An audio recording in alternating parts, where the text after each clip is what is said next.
তন্ত্রমন্ত্র আছে কিনা? এই সব তন্ত্রমন্ত্রের উপরে কি ইসলাম না?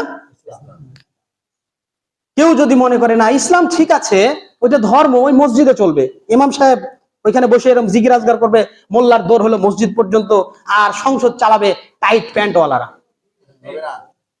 সংসদ চালাবে কারা? টাইট প্যান্টওয়ালা, দুশ্চরিত্র, লম্পট, চাঁদাবাজ, ঘুষখোর, দেশের টাকা, জনগণের টাকা মেরে দিয়ে কোটি কোটি, হাজার হাজার কোটি টাকা দেশ থেকে পার করে নিয়ে যাবে, পাচার করে নিয়ে যাবে এরা।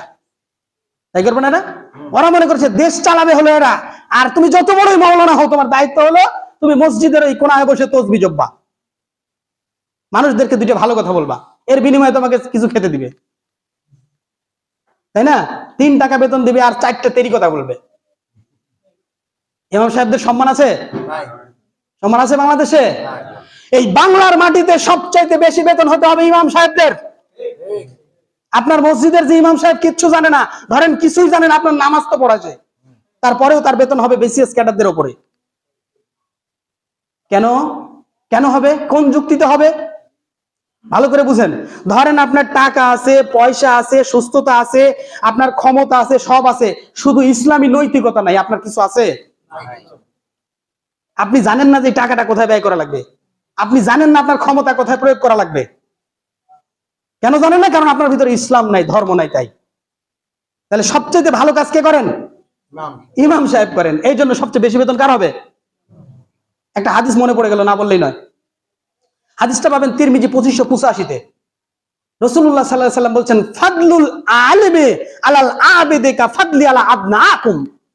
হে উপস্থিত সাহাবীগণ, শুনে রাখো, তোমরা আমার সাহাবী, আমি হলাম নবী মুহাম্মদ সাল্লাল্লাহু আলাইহি সাল্লাম। তো আমি নবী মুহাম্মদ সাল্লাল্লাহু আলাইহি সাল্লাম, আমার মর্যাদা তোমাদের উপরে যেমন যতখানি, ঠিক একজন আবেদের উপরে আলেমের মর্যাদা ততখানি। সুবহানাল্লাহ বলেন না? আবেদ বুঝেন? লোকটা সারা জীবন দিনের বেলায় নফল সিয়াম পালন করে, লোকটা সারা রাত্রি ধরে তাহাজ্জুদের নামাজ পড়ে, একটু ঘুমায় না, সারা দিন সিয়াম পালন করে, সারা দিন কোরআন তেলাওয়াত করে, জিকির আজগার করে, এই লোকটা হলো আবেদ।